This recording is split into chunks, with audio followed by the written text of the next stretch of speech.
There are 5 major sperm banks in North America or United States? United States.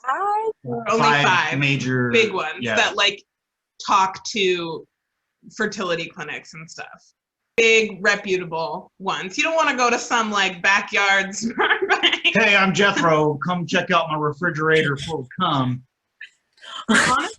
This mason jar is from 1993. Now that's some pretty strong stuff. That's a good batch. That's a good batch right there. That's a good batch. Gotta keep that mason jar lid tight though, because they'll swim right out there.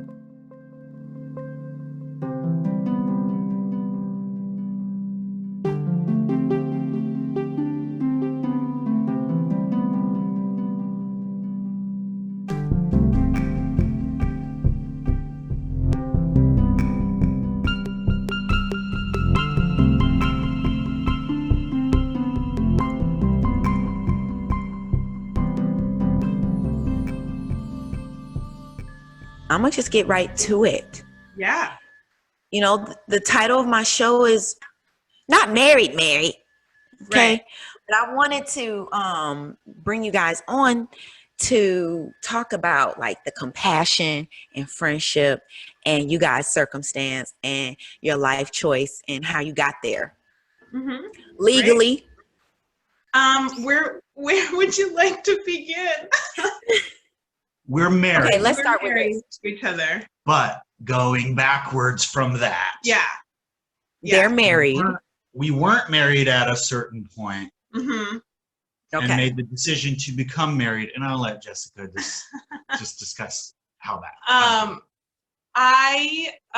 So Chris and I met like a long time ago, like almost 15 years ago at the Colorado Shakespeare Festival, and we decided to be roommates. We were both moving to Chicago.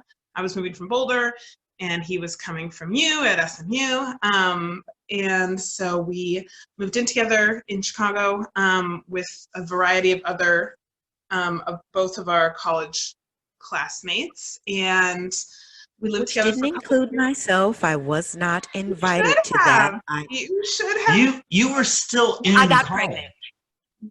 You were pregnant. And girl, the bedrock on which that house was built is that ain't nobody was invited. They just showed up and wouldn't leave. Everybody just showed up. You was like, what? One more person? Well, do you have $10 to contribute? So, yeah. So it's like the Animal House of Actors. Yes, absolutely. Absolutely. And then I moved here to Baltimore to start a small theater company here. And Chris moved back to Tampa. And I mean, we were so close. We probably saw each other, I don't know, like once a year maybe or so. One of us would go and visit. And so we've been close friends for a really long time. And when I turned 35, I decided I had just broken up with a man who we broke up because he didn't want to have children. We hadn't been dating for very long, but I'm old enough where I have that conversation a lot earlier. Name this eunuch. No, I'm just kidding. They're all named Ben. Every man I've ever dated is named Ben. So, you, Ben, if you're listening, fuck you. I'll never say which Ben though. So,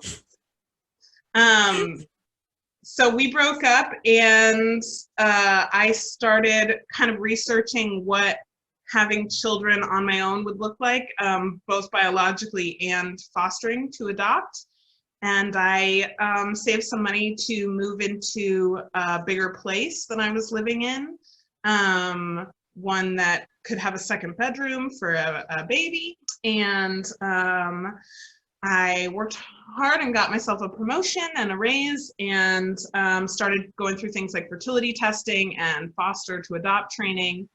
And I don't really have necessarily a preference, but I also know that, you know, I could foster to adopt any time in my adult life, and what what Baltimore City needs and what a lot of the world needs is for people to adopt teenagers, particularly LGBTQAI plus youth who are like 15 plus. And I think that's awesome, and it's something I would like to consider when I'm like 50. But for now, I have a clock that's ticking. So 50. Oh my God, girl, that could be taking in teenage foster teen. No offense, because I know that there are a lot of foster children out there who do need homes. But I'm concerned when they go to the older yeah, adults it's a totally because different it is stressful. They're coming in with all of this baggage. It's almost like they need somebody in their 30s and 40s who still is like, girl, let me put you up on some game. Like, Yeah, I think that's let's a good drop the point. bags. I But think some of them just need a safe house where they can finish high school. hell yeah. And like not have to worry about locking their door at night. You know what I Right, mean? right. So, So I think that could be interesting down the road. So for now, yeah. so a couple years ago, I started doing fertility testing. Everything looked good. I was good to go, and Ovaries on fleek. ovaries on fleek. I have so many fucking follicles, girl. I have so many. It's ridiculous.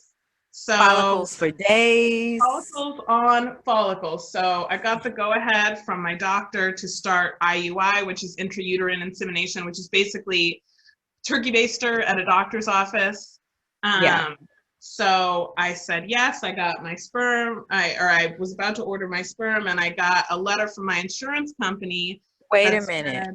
Yeah. Did you order this sperm on Amazon? No, but that would have made my life a lot easier. Got a letter from my insurance company that said they wouldn't cover the treatment of anyone who wasn't married. It was wild. I did not realize that they could do that. But I looked it up, and apparently not only is it legal, but it's actually pretty common in Maryland and with my insurance company. And I was like totally having some major. I was like, I can't decide to be a single mother. Yeah. And without insurance, it would have been like $25,000. And with insurance, it was like $2,000. So I was really, really mad, and I remember exactly where I was. I was sitting here at home, and I put that shit on Instagram because I was like, everybody should be mad about this. Get mad. Mm-hmm. And my old pal Chris saw it, and he wrote me, and he was like, if your obstacle is a marriage license, let's get you a marriage license. And then that's a problem that's solved. And we chatted about it a little bit, and it seemed beneficial because he didn't have health insurance as a vagabond artist, and I have health insurance. So that was our kind of like bureaucratic trade-off in the beginning. This is interesting. In the beginning. Okay. Process of marriage, it is a spiritual thing, but then in our society, you sign a contract. It's a contract. Yeah. It's a partnership. It's a partnership. So, I signed the big book. I signed the papers. It's all legal. I don't think even talking about it in this way, there's nothing anyone can do. The insurance couldn't then retroactively deny us, I hope, because, we're really married. There's no getting around that. Is there, because I got to get in your business. Yeah, get in our business. Did anything romantic come of it? At any point, were you like, oh, we're living in this house where I'm a man, you're a woman, I have a penis, you have a vagina, let's let them meet up? That's not the nature of our relationship. Our relationship isn't that way, but I think that there is a romance to a friendship as connected as ours. And I think there's a romance to the idea of somebody saying, I'm going to take care of you.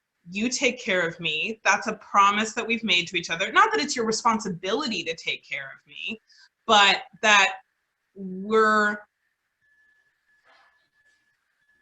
helping each other try to get to the next stage of life. And I think not in the sense that people want it to be romantic, that there's kissing and sex and all of that, but If you look at a great romance, if you break down what makes it a great romance, I think that there is a romance in the kind of companionship that we've decided to build together. But no, there's no sexual aspect to it, and we're not in love in the way that people would define being in love in a rom-com or something. I had to sign a prenup.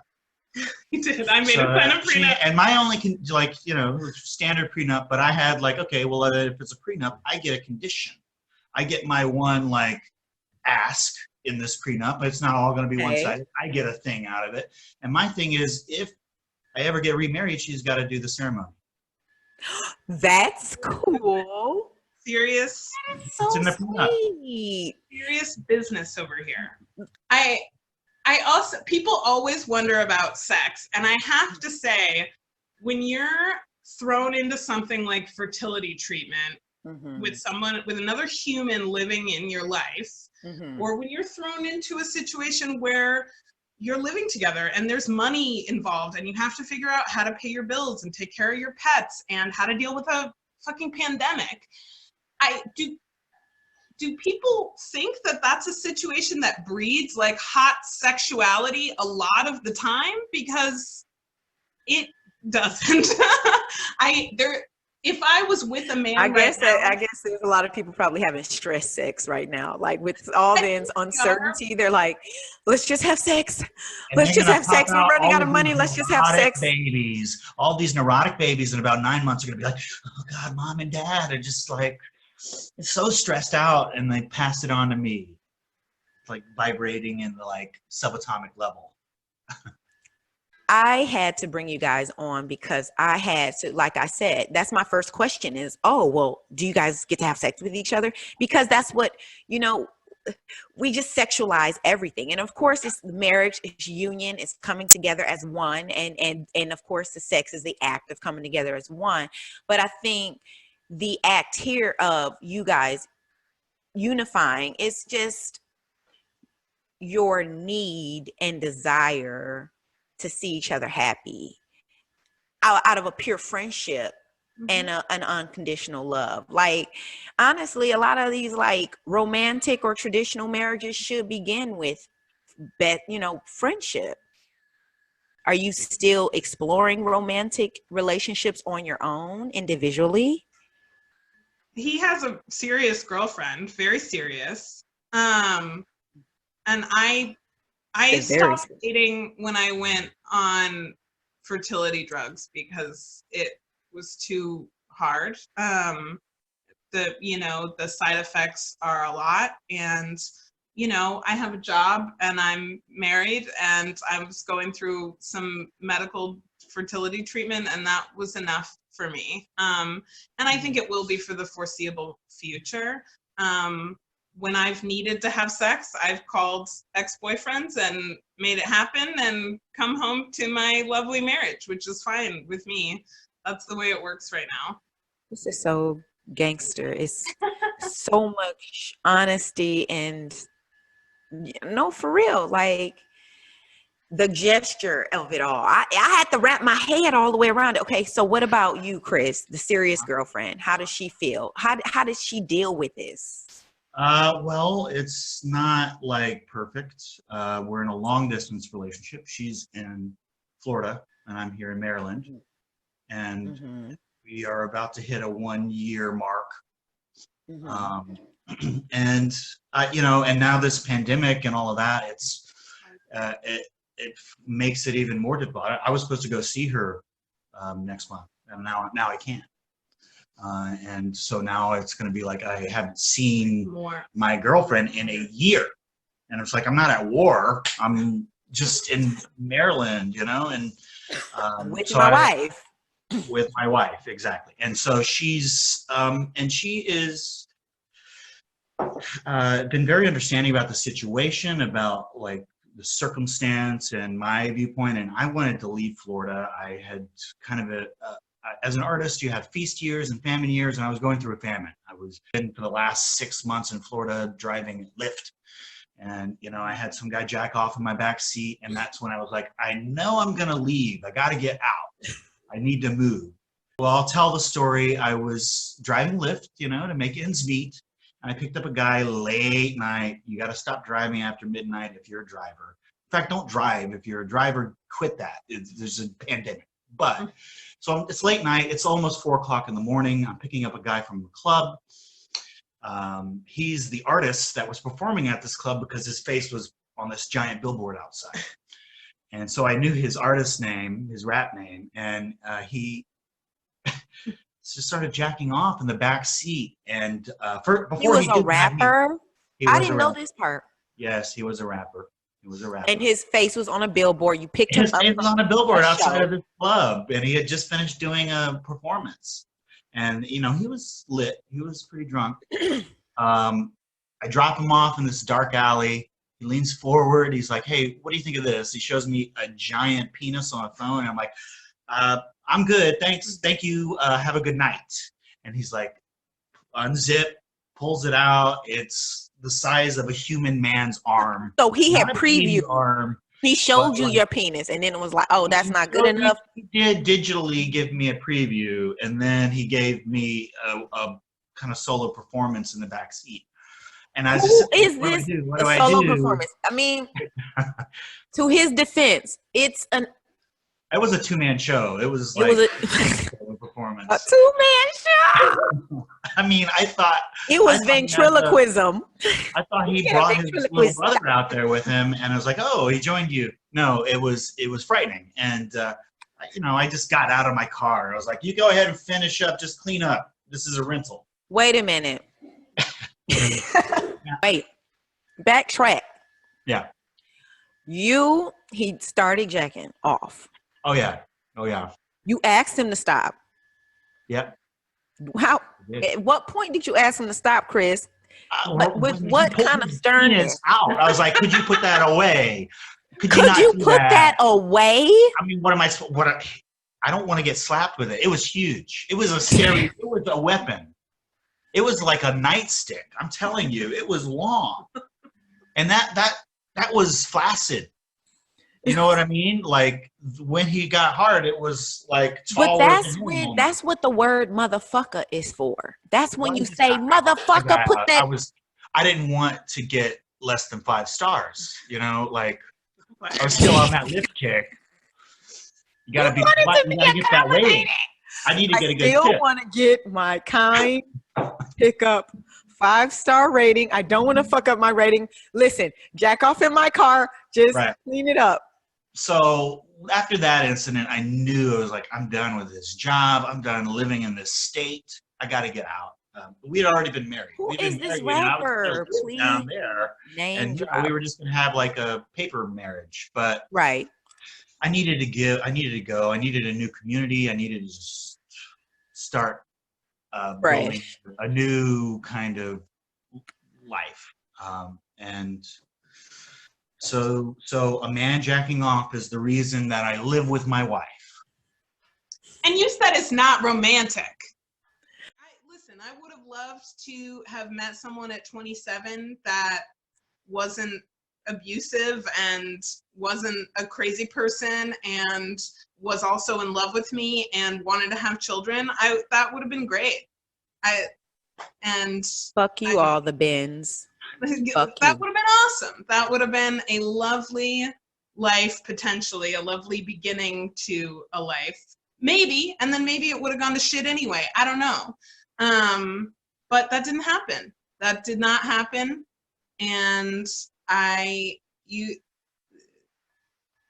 have to play the hand that you have and play it as well as you can.